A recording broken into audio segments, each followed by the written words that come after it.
What's up, guys? Welcome back to the channel. This is my new to me 2001 Ford Focus.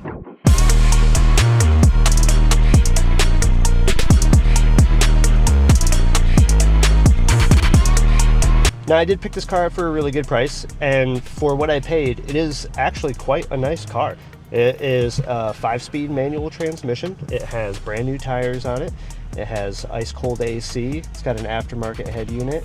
The interior is in incredible shape, and the exterior is in really good shape as well. We do have some really big plans for this car coming up in the future, and I think it's going to be a lot of fun to kind of make this thing something that it wasn't supposed to be. But until we get to that point, we do want to have the car in decent drivable condition so that we can kind of move it around if we need to, park it, you know, stuff like that.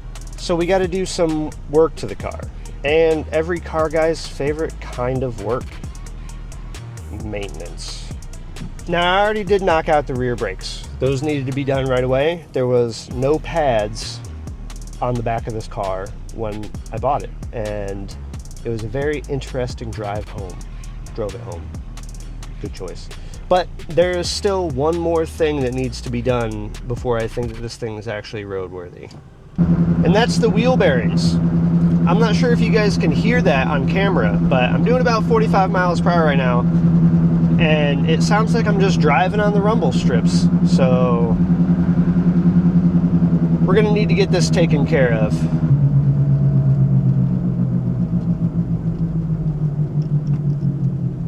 Yeah, they're real bad.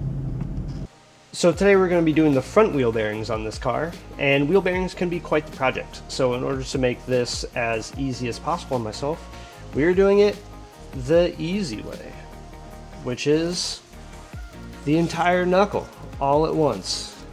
But doing it as an entire knuckle at once eliminates the need to press the wheel bearing in, which I don't quite have the equipment to do.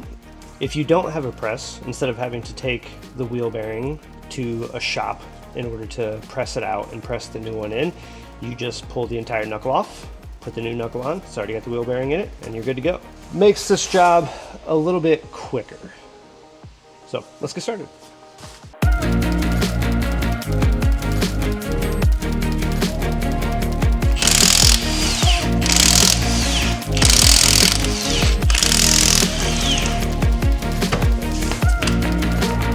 Okay, so as we look at the project in front of us, this is the actual part that we're going to be replacing, which is the knuckle, and it contains the wheel bearing. There are 5 things that need to come off of this in order to get the knuckle out. The first one is the brake caliper. The second one is the tie rod end. The third one is the axle out of the center, and then the strut, and then underneath on the very bottom is the ball joint. And as you can see on the new one, there are places for each of those things. The strut goes in here, the tie rod end goes in here, the axle goes in here, the brake caliper goes here, and then on the bottom here, that's where the lower ball joint goes. We also do have to pull out this little spot on the top. It has a wheel speed sensor. After we take all of those components off, we'll be able to pull the knuckle out and then put the new one in.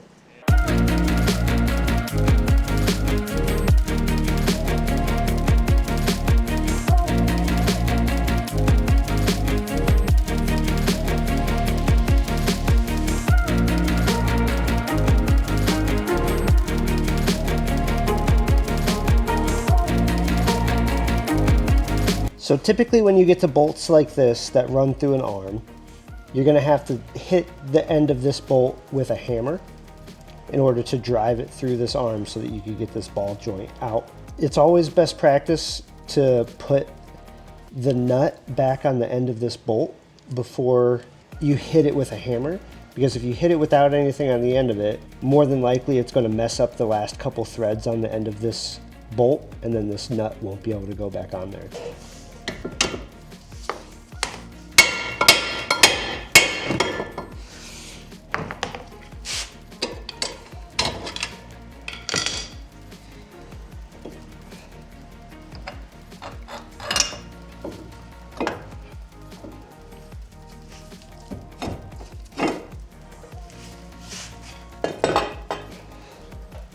And now you just do all that in reverse.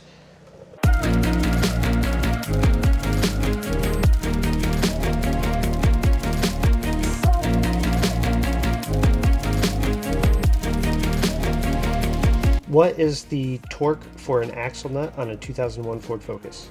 For a 2001 Ford Focus, the front axle nut torque specification is generally around 173 to 200 Newton meters, which is about 128 to 148 foot-pounds.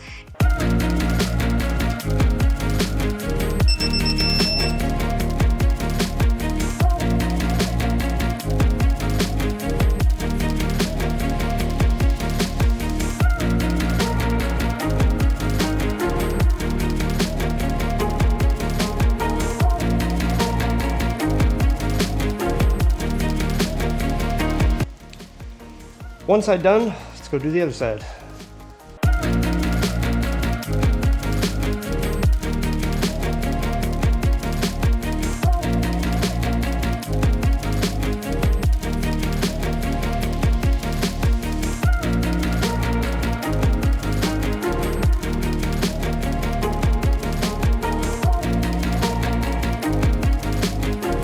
I don't know if I'm just getting lucky, but everything is coming off of this car very easily. I don't want to, I mean, now that everything's off, I can say it. I'm not going to jinx it, but hopefully everything goes back together the same way. But man, everything came out of here. Like, wheel speed sensor just popped right out. The car has almost 200,000 miles on it, and I can tell that these parts are old. I don't know if they're original, but they're definitely older parts. They're not new. So I don't know. I think maybe I'm just getting really lucky, and thanks. Whoever made me lucky.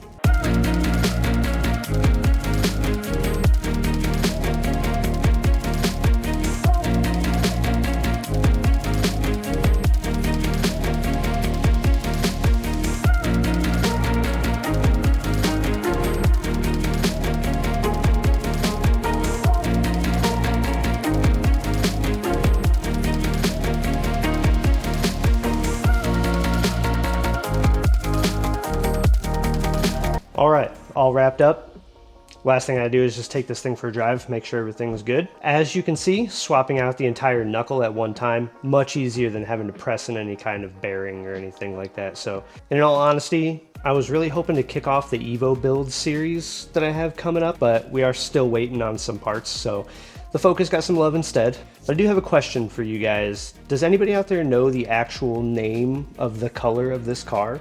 Because I did some searching and could find some like lighter blues and some darker blues, but this one is kind of like an in the middle color. I don't know if any of you guys knew what the color was called. So if anybody does know the actual name of this color, let me know down in the comments. I'm curious. And if you guys are interested in what's coming up next on the channel, including the one that I'm most excited about, which is breathing some fresh new power into the Evo, and what we have in store for this little Focus that we have now, make sure you hit that subscribe button. We'll see you guys in the next one.